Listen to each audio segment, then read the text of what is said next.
কি অবস্থা? আশা করি সবাই ভালো আছেন। আমি আছি এখন ফতেপুর ব্রিজের নিচে। আপনারা যদি নেপাল থেকে আসেন সোজা চলে আসতে পারবেন ফতেপুর ব্রিজের নিচে। আর আমি যাব এখন শস্যদিতে। আপনার ডাইরেক্ট রাস্তা দিয়ে যাব না, বাংলা রাস্তা দিয়ে যাব শস্যদি। রাস্তাটা খুবই সুন্দর, চলুন যাওয়া যাক।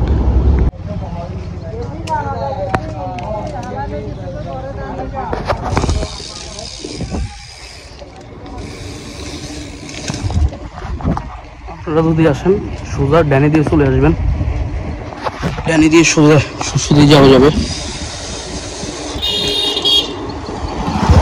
একেবারে সোজা শস্যদি না, মানে একবারে রাস্তাটা সোজা হয়ে গেলে আপনার বামে একটা রাস্তা আছে, ওটা দিয়ে শস্যদি স্টেশন যেতে পারবেন। চলুন যাওয়া যাক। এই রাস্তার সৌন্দর্য দেখুন, এবারে হাওরের একটি ফিল পেয়ে যাবেন, গরিবের হাওর একটু ফিল পেয়ে যাবেন। রাস্তাটাও খুবই সুন্দর, প্রাকৃতিক পরিবেশটাও খুবই সুন্দর রাস্তায়। তাই আমি গ্রামের রাস্তা দিয়ে বেশিরভাগ সাইকেলিং করি।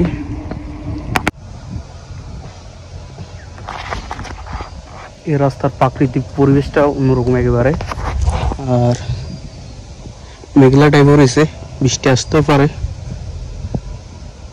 খুবই সুন্দর রাস্তা এটা, চেষ্টা করবেন এদিক দিয়ে আসার জন্য। আর কিছু ভাই মাসাংটা বানাইছে, এইদিকে ভিউটা মারাত্মক, তাই যারা এলাম আবার সাইক্লিং করা শুরু করে দিব। বাংলাদেশের শস্যদি রেল স্টেশন যাওয়া যাবে এখান থেকে অল্প, ডানে আপনারা সোজা দিকেও আসতে পারবেন। আমি চলে আসলাম শস্যদি স্টেশনে সাইক্লিং করতে করতে।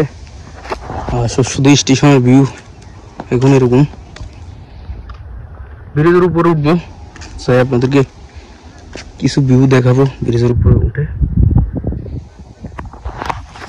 এদিকেও পরে দেখতো, এটা মূলত মানুষ এত বেশি আসে না, আর ট্রেনও তো থামে না। কিছু কিছু ট্রেন থামে, মালগাড়ি এরকম লাগে, শিও জানা নাই। চলুন উপরে গিয়ে দেখা হবে।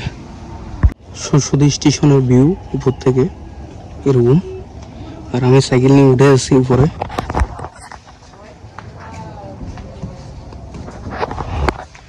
উপরে ভিউ এরকম মারাত্মক, উপরের ভিউটা। আর শস্যদি তো অনেক জায়গায় আছে ঘোরার মতন, পুরানো দেশের মূলত আপনার অনেক বছর পুরানো মসজিদ আছে, তারপর একটি জমিদার বাড়ি আছে। এগুলো আপনাদেরকে আলাদা একটা ভিডিও করে দেখাবো আমি। চলুন নাচে যাওয়া যাক। শস্যদি দেখে চলে যাচ্ছি ট্রেনের উদ্দেশ্যে। বৃষ্টি আসবে, তাই জন্য আজকের ভিডিওটা এতটুক। ভালো লাগলে ফলো করে পাশে থাকবেন।